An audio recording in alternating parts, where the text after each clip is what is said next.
the liberal education annex is called liberal hypocrisy. Let's begin back in 1996. President Bill Clinton, right after his re-election, fired all 93 U.S. attorneys, which was his prerogative. There was absolutely no outrage from the Republicans, nor were there any hearings held.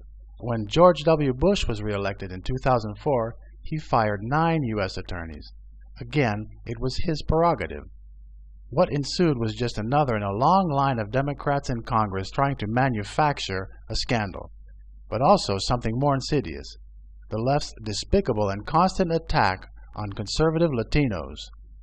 The ringleader of this lynch mob was New York Senator and scumlord Chuck Schumer.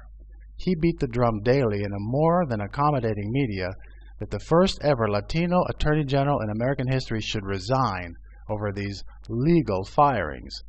Even though a non-binding vote of no confidence in the Senate failed miserably, the constant pounding over a non-scandal was distracting from the administration, and the Democrats got their wish. The first Latino AG, showing class foreign to Democrats, resigned. Now, if you look at the current Attorney General, Eric Holder, he is the first cabinet member in the history of the United States to be held in contempt of Congress. He has lied under oath to Congress on 2 instances, the Fast and Furious and Rosengate testimonies. Even to this day, the Attorney General is still ignoring Freedom of Information Act requests from Judicial Watch, as well as continuing to ignore several congressional subpoenas. Holder, instead of prosecuting criminals, has sued over 10 sovereign states. From suing states in an attempt to continue the culture of corruption, otherwise known as Democrat voter fraud, to suing states who attempt to actually follow the federal law on immigration. He has also sued 2 states to keep exceptional black students in failing public schools just to placate a huge Democrat donor, the Teachers Union. He even wasted the taxpayers' money on suing Maricopa County Sheriff Joe Arpaio that was nothing but an attempt to intimidate the man. Holder summarily had to drop the charges as prosecution was not his intention in the first place. Wasting millions of taxpayer dollars in a sad attempt to attack an elected sheriff of one county in a nation of 320 million people. And what is the response of the most lawless Attorney General in history by partisan hacks like Schumer after calling for Gonzalez's head on a platter? I haven't seen a single accusation that prevents him from doing his job. With all due respect, Senator Schumer, choke on your hypocrisy. While it's hard to find any group with more blatant hypocrisy than the mainstream media, they have taken it to new heights over the IRS scandal. Let's first go back to a recent black spot on the media's outrageous bias. During the supposed scandal involving non-covert CIA analyst Valerie Plame, even though early on it was determined by the special prosecutor that there was no crime committed, and that the person who leaked her name was Richard Armitage, Colin Powell's right-hand man, the media camped outside Bush administration officials' houses, waiting, dare I say, praying for indictments. Indictments that never came, because the whole witch hunt was actually about no crime being committed. Now, even though this lawless administration can't go a week without a new real scandal breaking, the mainstream media is still mute. With the spying on AP reporters to naming Fox News' James Rosen as a co-conspirator, the media has lost all credibility as an independent watchdog of the powers in D.C. While camping out on lawns of the last administration over a non-scandal, you all are silent on violations of the War Powers Act, killings over Fast and Furious, the Benghazi 4 left to die and ensuing cover-up, IRS committing several felonies by destroying evidence after admitting targeting Obama's enemies, and you still are silent? May I invite you all to choke on your hypocrisy. Just as bad as the media in the zenith of hypocrisy is the limousine liberals infesting Hollywood. Their sheer outrage at an imaginary intimidation from the Bush administration was summed up in a pathetically funny but sad ranting of actor/former activist Tim Robbins. I say former because under Obama's real intimidations of whistleblowers, intimidation of his own inspectors general, serial attacks on the freedom of the press in the AP scandal, Rosengate and the hacking of Cheryl Atkinson's computer as she was investigating Fast and Furious, Mr. Robbins has slithered back under the rock from which he came. All the fury that came from La La Land has summarily disappeared. So all you limousine liberals in Hollywood, by all means, choke on your hypocrisy. Now the environmentals are a Looney Tunes group as it is, but when it comes to the Keystone Pipeline, their true intentions are revealed. They claim to be all about the environment, and even though it would be better for the environment for the XL pipeline to be built, they are holding steadfast to their opposition, because as usual, it's all about them and how their activism makes them feel.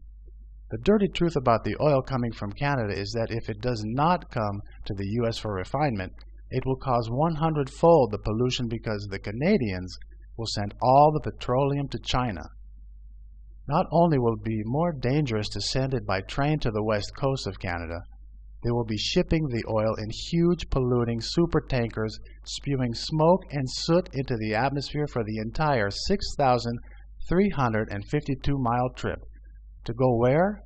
To serial polluter China that has no emissions laws whatsoever. Throw in a train wreck / oil spill or a super tanker accident like the Exxon Valdez, and it's a no-brainer. The Keystone Pipeline is better for the environment. Environmentals, may I cordially invite you to choke on your hypocrisy. Now, directly after the terrorist attack on 9/11, the Department of Homeland Security was created. During the Clinton years, the Deputy Attorney General under Janet Reno, Jamie Gorelick, built a wall between the CIA and the FBI that stymied information sharing between the two agencies. This wall impeded investigations of al-Qaeda in the run-up to the 9/11 attacks, and the wall specifically impeded the investigation into Zacarias Moussaoui, Khalid al-Mihdhar, and Nawaf al-Hamzi. The wall being torn down, among other terror prevention methods, had to be consolidated to prevent what everyone at the time believed to be another impending attack. The left in this country went bat crazy, screaming about invasion of privacy and civil rights violations.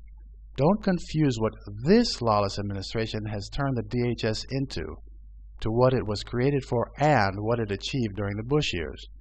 The DHS in the Bush years stopped over 30 terror plots, from the more notable Jose Padilla dirty bomb plot to arresting the Lackawanna Six. The DHS under Bush also thwarted the plot to bomb JFK International Airport in June 2007 and the plot to blow up the library building in downtown Los Angeles.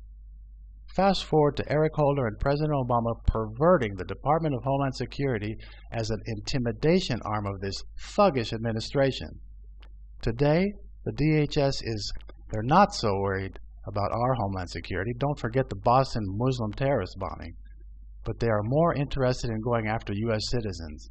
The DHS of today is harassing Tea Party rallies, raiding Republican donors at businesses like Gibson Guitars, intimidating TSA whistleblowers, raiding conservative reporters' homes and confiscating their notes, as well as strong-arming ranchers in Nevada. And all of you liberals who shrilled about the intimidation and invasion of privacy and civil rights violations under Bush's DHS are peculiarly silent today. Please, be my guest. Choke on your hypocrisy. Obama apologists, aka the Kool-Aid crowd who created Occupy Wall Street, harassed and intimidated bankers and Wall Street figures, called them crooks, and said that they caused the Great Recession. These same people now, perplexed when asked to name one Obama accomplishment, point to the record Dow Jones stock market.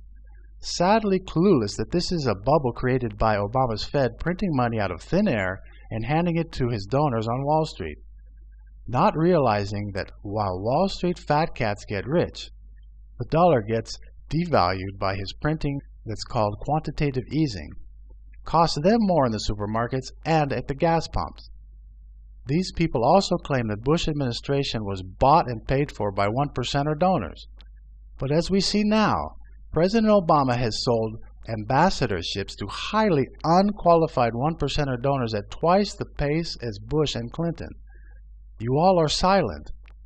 So I cordially invite all of you Obama apologists to, well, you know. With the new Obama-created humanitarian crisis on the southern borders, let's go back to 2006 when President Bush pushed through Congress the Secure Fence Act.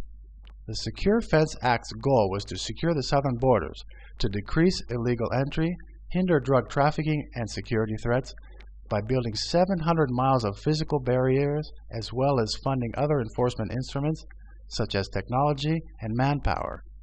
Once the Democrats took over the House and Senate on January 3, 2007, they defunded the Secure Fence Act. They defunded the law of the land. The Secure Fence Act passed the House in 2006 with a huge bipartisan vote, and it also passed the Senate with an unheard of 80-19 majority.